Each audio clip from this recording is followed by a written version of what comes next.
Hi, this is Philip Martin, and this is OnFilm. And wait a minute, this is Dublin, who wants to leave all of a sudden. She's been here for a while, and now she wants to go. Do you go?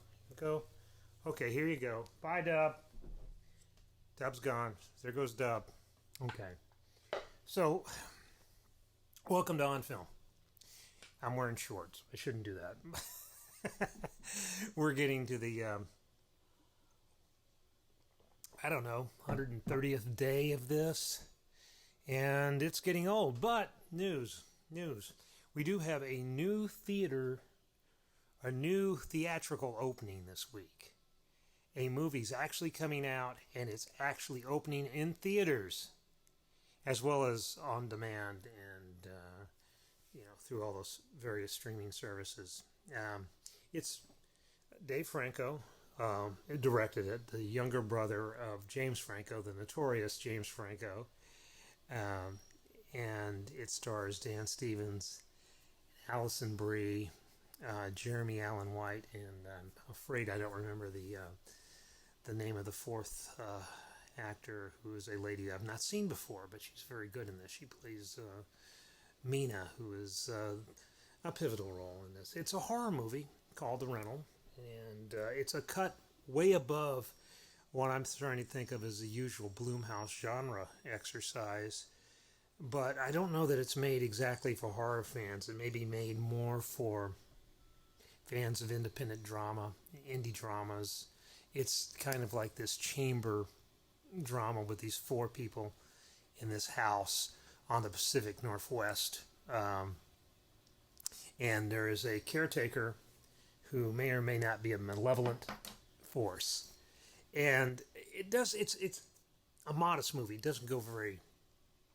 I don't think horror fans are really going to like it very much, to be honest, because it has a few of the little jump scares and a little bit of the, quick editing sort of stuff but it's not really a horror film in the sense that you'd think of, like, I don't know. I mean, there's no monster.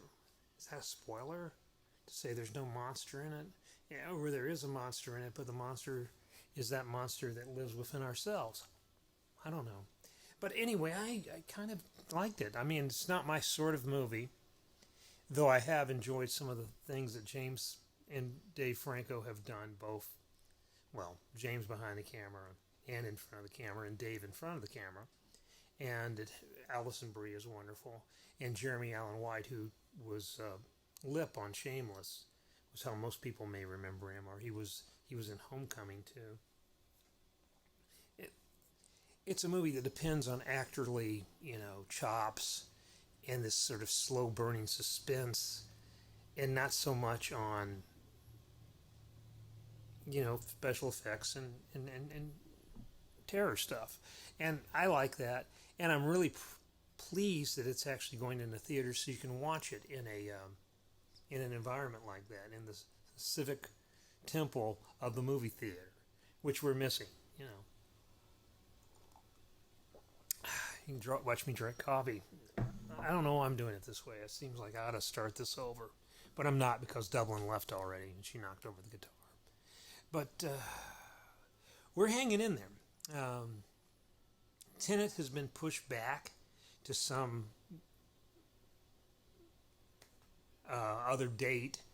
I don't think anybody has any idea when we're ever going to actually get back to, going down to the theater on Friday night and Saturday, and where there'll be crowds and popcorn smells in the air and all that. Though New York is, I think, entering stage 4 of their COVID opening up, which means that soon theaters will start to open up. And the theaters we're waiting on, as I can't stress too much, are not the locally owned theaters, because they're open by and large. Matt Smith's VIP theaters are all open now. There's a Malco or two open around the state. The 3 drive-ins around the state are open. They're not showing so much new product, though the Rental is opening, at least in Little Rock, and maybe in Matt's other movie theaters around the state. So it's really been sort of this catch-22. You can't really open your theater until there's more product available, and there won't be more product available until the big chains, AMC and Cineworld, are open, because a movie like Tenet needs to play in these theaters in order to, make back the $800 million or so that they expect it to make. So you're not going to see Tenet go to Netflix or Amazon Prime anytime soon. And you're not going to see it in theaters until almost all the theaters are open. That's where we are. Now, how we get past where we are, I don't exactly know, but I do think it has to do with finding a vaccine, with flattening this curve, with doing all the things they're telling you to do, and not getting bored with doing the right things. Because, frankly, the only way to get out of this is to do the right things. A friend of mine the other night said, in 5-10 years we might look back on this as the Great Culling, where we burned off a certain population that didn't believe in science. And I think that's harsh. I hope that doesn't happen. But at the same time, you're in control of your own destiny, and how you react in the face of these hazards sort of determines on how well you survive, doesn't it? I mean, you know what's out there. You can do what you can do, and or not. If you go to the lake, do whatever you want to do, well, you're running a risk. And as long as you understand that you're running the risk, and you're understanding that you're running the risk not just for yourself, but for anybody you might come in contact with, I guess I can't tell you any more than that. I mean, but I want the theaters to open too. I want to go back to the movie theaters, and we do have theaters open, and they're operating under precautions. When we went back, it seemed perfectly safe as you can make something like that. So I don't know, but if you're staying at home, like we are, and you have HBO, which is a big if, I think, because one of the things that we're running into now is that there are all these platforms, and they all basically charge you, like a monthly fee or something like that. And right now, and I can justify it because of what I do, but it's like we have. Let me see if I can go down the list. We have HBO. Bang the desk. Shaky camera when you bang the desk. We have HBO. We have Showtime. We have Amazon Prime. We have the Criterion Channel. We have Sundance Now. We have Acorn. We have ESPN. We have Hulu. And there's probably one or two others that I'm forgetting. But you're paying $6.99, $12.99, whatever for these every month. It does add up. You may not have a cable bill anymore, but you're probably paying the same thing. So it's sort of, when I say if you have HBO, that's not determinant of, I'm not recommending that you go out and get HBO. It's just if you have it, then maybe one of the most beautiful TV series I've ever seen, which took a really interesting twist this past Sunday, is the new Perry Mason, which posits Perry Mason back in 1932 in the depths of the Depression, before he becomes an attorney. But he just became an attorney at the end of I think it's episode 5, so we'll see what goes on. I'm not very well versed in the Earl Stanley Gardner, universe, and I don't know all that much about Perry Mason. I just know that, when I was a little kid, my aunt used to have all the books, used to read all books. And I remember Raymond Burr on TV. And I remember how those TV shows, the formula of those TV shows, where Mason would come into court and he would basically badger somebody into breaking down on stand and confessing. This show is very different than that. It's more a detective drama set in 30s Los Angeles, and it is just absolutely gorgeous. I mean, the cinematography and the sets and the clothes, they're all beautiful. So I'm recommending Perry Mason this week. What else am I recommending this week? Well, how do I say this? There's too much stuff out there to keep track of. We're finally getting around to writing something about Palm Springs this week, though I believe that our man Piers wrote about Palm Springs when he saw it at Sundance. I believe so. I'd have to go back and check that. It's really interesting that we really have gone all summer now without a summer movie season, and I just don't care about my shorts anymore. It used to be that there were no seasons, basically, in Hollywood. Movies came out when they came out because they stayed around for a long time. And you wouldn't have a movie open in 600 or 1,000 or 3,000 theaters. You would have Gone with the Wind open in New York and LA, and then slowly it would make its way around the country. And it might be 6 months, it might be a year before it got to where you were. Okay, so there was really no seasons for it. And then about the time of Jaws, about that time is about when it got codified into this sort of seasonal thing, where in the first part of the year, mainly what were released were movies targeted at adults, but without that prestige, label that they would get. They weren't really considered awards worthy movies or movies for awards consideration. A lot of times, the early months of the year, they were dumping movies that they didn't know what to do with, that were misbegotten things or didn't live up to their expectations. They might have had, and some of those were great films and stuff. And then came the summer season, which was really sort of, it used to be really, what was it? It ended on Labor Day, and it really sort of began in May, so it really wasn't summer. But that's when when it started to heat up. They started releasing these bigger kind of blockbustery things and stuff like that. And then you had another little dull season, little around the end of August, early September.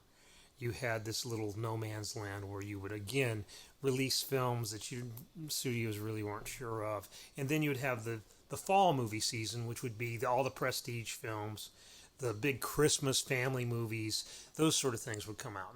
And that's why everybody started really thinking that if it was a good movie, it was going to come out in the last quarter of the year, really after the Toronto Film Festival, which usually wraps up in mid to early late September, and then on, by the time of Thanksgiving, you're really getting into prestige films, okay, and the bigger ones, and the big blockbusters came out in this summer period. We don't really have a summer this year, and we didn't really have any sort of blockbusters come out. Like I said, Tenet's been pushed back, Mulan's been pushed back, everything's been pushed back, and what we've been left with is not all terribly bad, because a lot of films that wouldn't otherwise get attention, like Rod Lurie's The Outpost, which we talked about last week and wrote about in last week's section, they're getting more attention than they would if there was a Spider-Man movie opening the same day. See? So, if you're a fan of these type of movies, it's not all bad. But it's not it's not optimal either. I would really like there to be the option to go sit in a big air-conditioned hall and watch something, blow up on screen, as well as watch, the sort of movies that I typically watch, which may or may not be the type of movies you typically watch, because we all have this subjective thing, and if you see 300 movies a year, like I used to, then you probably have a different set of criteria working than if you watch maybe 10 movies. I mean, a professional movie reviewer ought to have different taste than somebody who goes to see the big Marvel movie when it comes out. Nothing wrong with that. And nothing wrong with liking whatever you like. It's just different. And I'm all for this sort of diversity, but I miss them. I miss going to see like a Who Framed Roger Rabbit in the. I remember going to see that in the summer when it was so hot outside, and going inside and just being lost for a couple hours, and then coming back out into the bright daylight because I saw it at a matinee, and that's always very disconcerting to go into that deep kind of fugue state that you get into when you're watching a movie, and then you come back out and just boom, you're in the real world again, and everything is sharp and crisp and 3D. Oh no. So we've done what we could with this season, and I'm encouraged that we've got movies coming back slowly. But I really wonder about the future, and I really wonder whether this is a sustainable thing. And I wonder if we're ever going to see like mid-sized films going back into theaters, or whether they're always going to go to streaming services now. One of the things this pandemic has taught us is that people can adapt, and we're working, my office, my newspaper, is probably working more efficiently now than we were when we were all in this centralized location. And I think that we're never going to go back to the way it was exactly. I think there's always going to be more people working from home and doing things like this at their houses than before. Because before, nobody says this, and I'm not, there was a sense that if you let people go on and do work from home, are they really going to work? Are they really going to do the work? Or are they just going to sit around and watch Netflix all day? Well, as you can see, we put out a newspaper, and it gets done, and we're doing the work, and we're doing it in a way that is some ways more cost efficient than the old way. We might sell our building. I don't know. There's really no reason to have this place where you go to sit at a desk now, especially in my business where the best reporters don't sit at a desk much anyway, I don't think. Even though it's changed a little bit, you make more phone calls, you do more texting, you do a lot more stuff on the internet, but I still think you have to get out in the world. And if you're out in the world already, well, downstairs, let's see, how many computers have we got now in this house? We got this one, we got my laptop, we got Karen's laptop, we got Karen's rig from the office that she brought home and put up in the kitchen, which I hope stays there, because why go back? We have a couple iPads, 3 iPads, no, 4 iPads, excuse me. So we're pretty much set to do our news gathering, from here, from the North Little Rock Rockwater Bureau, There's nothing I have at the office I don't have here. Not even access to our archives or something like that, because they're online too. So I don't know. But my point was that maybe it's changed the way you live too. Maybe now you don't feel the need to go out to dinner so often, because you can have dinner brought to you, or you can go fetch it, and you can sit here in your house and you can have a nice bottle of wine or a beer and have your restaurant meal and, watch your Netflix or your Amazon Prime or your Acorn TV or your Sundance Now or whatever. And it's not a bad way to live. And maybe I think that when we loosen this stuff up, yeah, we're going to do some things. We're going to have parties again. We're going to have baseball again. We're going to have football games again with people in the stands. And we're going to have movies again. But I don't know that we're going to have as much of that as we had before. I don't know if people are going to be as willing to do that because we've taught ourselves that we can do it this way and that it's really not that bad to do it this way. For the past few weekends, we've had friends over and we've had to think about how we're going to do that and people's level of comfort. Some people don't want to come over. Some people, we put 2 leaves back into the dining room table, so now we have this huge dining room table, so you can sit one end, they can sit the other, like a Monty Python skit or something. But it works. We're making it work. So that's about it for this week. We're going to keep making it work. We're going to keep watching these movies. We're going to keep telling you about these movies. We're going to keep an eye on other things that are happening, and we're just going to try to stay safe and hope you do too. So until next week, we'll see you.